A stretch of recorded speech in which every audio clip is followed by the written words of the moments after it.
Hello everyone, ngasidi request tawbirakpa video oina semjarake. Imanabi ngangom Pinkiana Chuhina Chini angangba sembiroo haye. Semjarabane yamna maru oibadi ahanbada chuhi kitang lauraga try tawbiyo natrade ta kangbane. Chuhi leijare. Chuhi se khoina hana phajana chumthoktoine natragadi amotpa yawbodo hayeng chini duda phajaroiba. Tuna samaina chaju mama paraga chumthokpirani khangsina nunggangi khang adum lawbiyo yariba makhai mai amasung otpagi matungina chini se phajadoine mai kana laikhatpasu yade mai pitru pihanbasu yade ani sigi makha pole haitare dugo otpasisuniko otliba makhai chini phajadoine hanbadadi medium flame da adum cook tawbiro samaina tawrani aduga saugalakani stage dum otpa hoba yare toina ngahang kanarasu adum toina otpiro sum mahije nangjalakane ba kongkon ngata ngarakani mahije nangjalakani mahi nangjalakadagidi mai leidhabiba yare yam low flame da leidhabiro aduga sum taste tawbiyo samaina sidi yadreba ko mathada matum tasalakpa tanja ma yawganeba adu toina otpiyo toina ottragadine kasanganeba kagadi horen khaganeba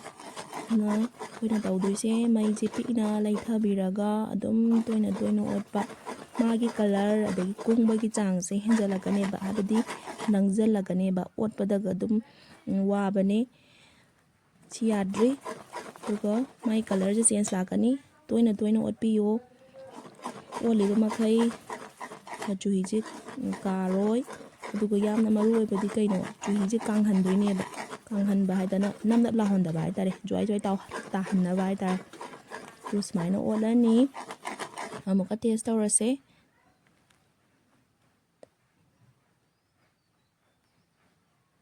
to khara yarak tawre si mathanda nangjalaije matum tasalakaneba horen yaramdaidadi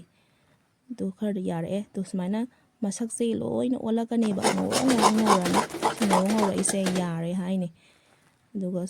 koina haidokpagi mawongse smaina pukhamda thawdaraga tawrasu yare aduna treharagana langjangi phi ma ising cholalani aduga hairasu yare natraga patra duda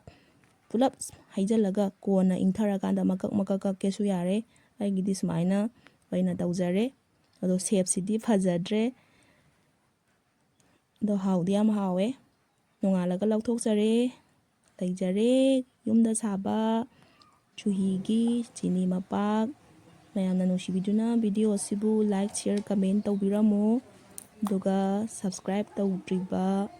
ichinaw singna subscribe su tawsanbiramo mayamgi support tagi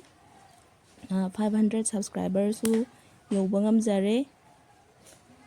mayambu ngangkhai leitana thagatsari thank you